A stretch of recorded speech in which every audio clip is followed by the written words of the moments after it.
سبحان اللہ وبحمدہ سبحان اللہ العظیم سبحان اللہ وبحمدہ سبحان اللہ العظیم۔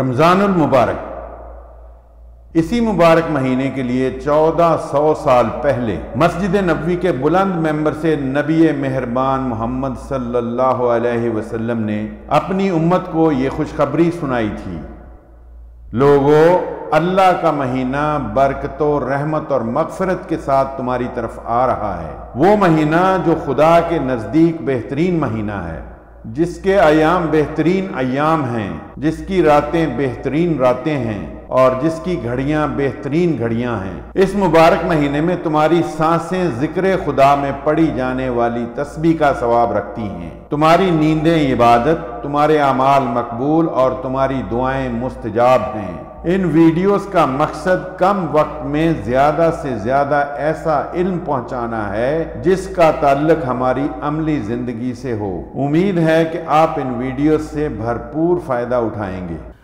بسم اللہ الرحمن الرحیم، الحمد للہ رب العالمین، والصلاة والسلام علی اشرف المرسلین، نبینا و سیدنا محمد وعلی آلہ و اصحابہ اجمعین۔ ناظرین السلام علیکم۔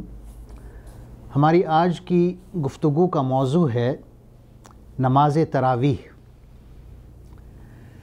نماز تراویح نفل عبادت ہے۔ اللہ تعالیٰ نے ہمارے نبی صلی اللہ علیہ وسلم کو حکم دیا تھا کہ آپ رات کے وقت کھڑے ہوں، تہجد پڑھیں، پوری رات یا اس کا کچھ حصہ کم کر لیں، آدھی رات یا اس سے کم یا اس سے زیادہ۔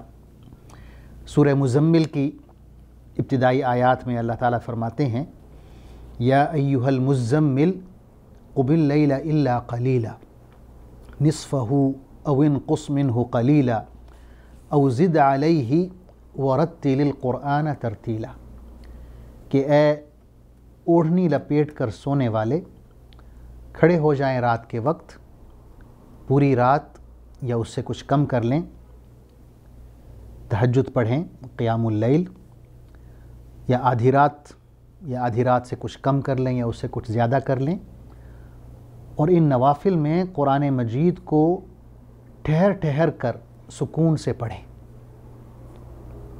سورہ بنی اسرائیل میں بھی اس سے ملتا جلتا حکم آیا ہے، ارشاد ہے، وَمِنَ اللَّيْلِ فَتَهَجَّدْ بِهِ نَافِلَةً لَكَ عَسَىٰ أَن يَبْعَثَكَ رَبُّكَ مَقَامًا مَحْمُودًا، کہ رات کے وقت آپ تہجد پڑھیں، یہ آپ کے لیے نفل ہے، بعید نہیں کہ اللہ آپ کو مقام محمود عطا فرمائے۔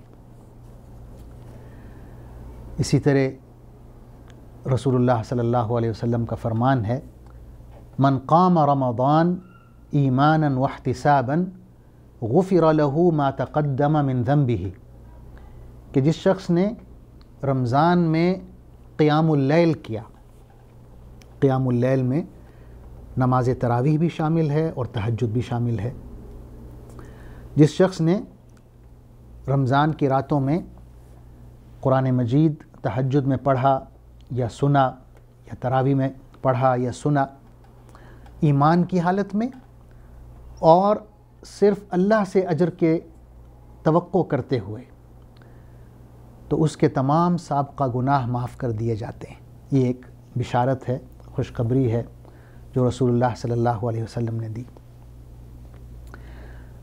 نماز تراویح جو ہمارا موضوع ہے، اس کے حوالے سے حدیث میں یہ واقعہ آتا ہے کہ جب رمضان المبارک شروع ہوا تو حضور صلی اللہ علیہ وسلم نے چند صحابہ کے ساتھ نماز تراویح پڑھائی عشاء کے بعد۔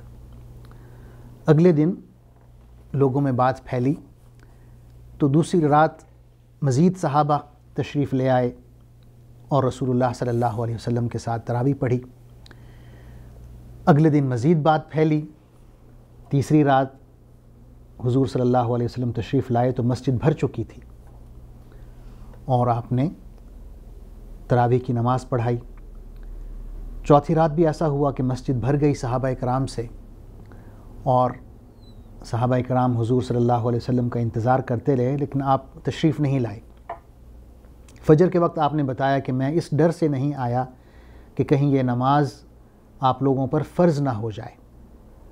تو یہ آپ صلی اللہ علیہ وسلم کے زمانے میں بھی، اور پھر آپ کے بعد حضرت ابوبکر صدیق رضی اللہ عنہ کے زمانے میں بھی تراویح کا سلسلہ اسی طرح جاری رہا کہ لوگ انفرادی طور پر یا جماعتوں کی شکل میں خود سے تراویح کی نماز پڑھتے رہے۔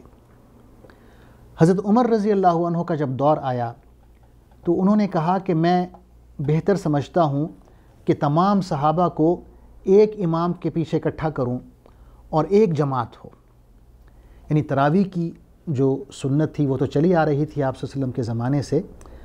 حضرت عمر رضی اللہ عنہ نے صرف یہ کیا کہ تمام صحابہ کو بجائے کہ وہ اکیلے اکیلے پڑھیں یا گروہوں میں بٹے ہوئے نماز تراویح پڑھیں، آپ نے تمام صحابہ کو اکٹھا کر دیا کہ ایک امام کے پیچھے تلاوت سنیں اور نماز تراویح پڑھیں۔ تو تب سے یعنی حضرت عمر کی یہ جو رائے ہے اس سے صحابہ کرام نے اتفاق کیا، کسی نے اختلاف نہیں کیا، تو اسے اجماع امت کا درجہ حاصل ہو گیا۔ اجماع سے مراد یہ ہے کہ حضور اکرم صلی اللہ علیہ وسلم کے وصال کے بعد امت کے تمام علماء کسی ایک دینی مسئلے پر اکٹھے ہو جائیں، اتفاق کریں، اسے ہم اجماع کہتے ہیں یا کنسنسس آف اوپینین۔ تمام کا متفقہ فیصلہ ہے کہ بھئی یہ بات جو ہے یہ صحیح ہے، اس کو اجماع کہتے ہیں۔ تو اسی طرح تراویح پر بھی صحابہ کرام کا اجماع ہے۔ بعض لوگ یہ سوال کرتے ہیں کہ کیا خواتین کو بھی نماز تراویح میں شرکت کرنی چاہیے یا نہیں؟ تو اس کا جواب اس بات میں ہے، خواتین بھی حضور صلی اللہ علیہ وسلم کے زمانے میں مسجد نبوی میں آتی تھیں، فرض نماز جو ہے وہ بھی باجماعت پڑھتی تھیں، اور تراویح جو ہے وہ بھی پڑھتی تھیں۔ بلکہ حضرت عمر رضی اللہ عنہ نے خواتین کے لیے ایک علیحدہ امام مقرر کیا۔ مردوں کے لیے حضرت ابی بن کعب رضی اللہ عنہ کو امام مقرر کیا، اور خواتین کے لیے حضرت سلیمان بن ابی حسمہ کو مقرر کیا کہ وہ عورتوں کو تراویح کی نماز پڑھائیں گے۔ حضرت علی رضی اللہ عنہ نے بھی ایسا کیا، آپ نے حضرت عرفجہ ثقفی رضی اللہ عنہ کو عورتوں کا امام مقرر کیا۔ ناظرین، آخر میں تراویح کی جو رکعات ہیں ان کے حوالے سے میں یہ عرض کرنا چاہوں گا کہ اس میں مختلف روایات آئی ہیں۔ جو صحیح حدیث ہمیں ملتی ہے حضرت عائشہ رضی اللہ عنہا کے حوالے سے، وہ یہ ہے کہ تہجد کی نماز میں رسول اللہ صلی اللہ علیہ وسلم 8 رکعتیں پڑھتے تھے، لیکن انہی 8 رکعتوں میں کبھی کبھی پوری رات گزر جاتی تھی، کبھی آدھی رات، کبھی رات کا 1/3 حصہ، یعنی وہ بہت طویل اس میں حضور صلی اللہ علیہ وسلم قرات فرماتے تھے۔ اور ان 8 رکعتوں کے بعد آپ صلی اللہ علیہ وسلم 3 وتر پڑھتے تھے، تو یہ کل 11 رکعتیں ہو جاتی ہیں۔ اسی طرح ایک اور روایت بھی ہمیں ملتی ہے جس میں ہمیں 20 رکعتوں کا ذکر ملتا ہے۔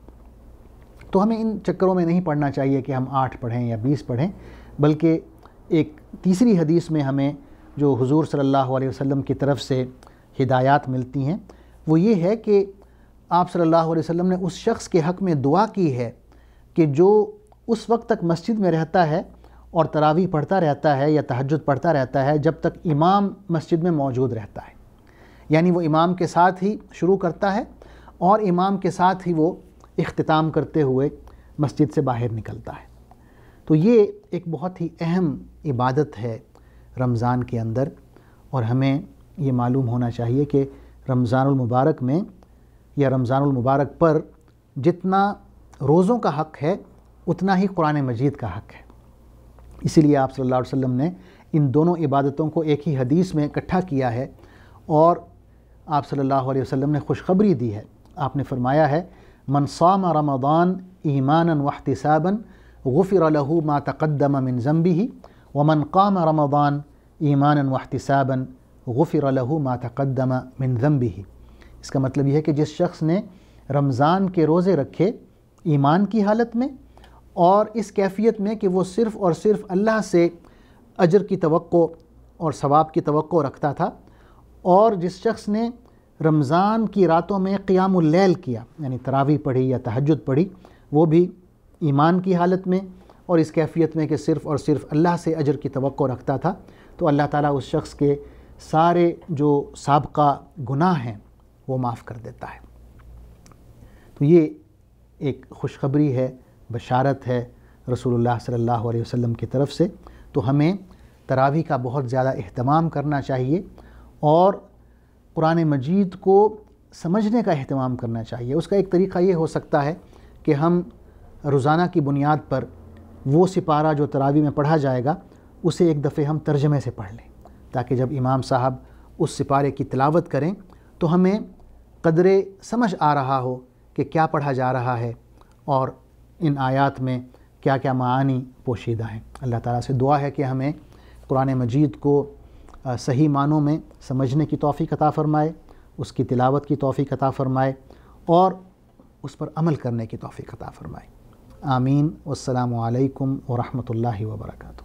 اللہم صلی علی سیدنا محمد وعلی آلہ وصحبہ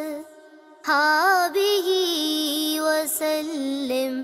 اللہم صلی علی سیدنا محمد وعلی آلہ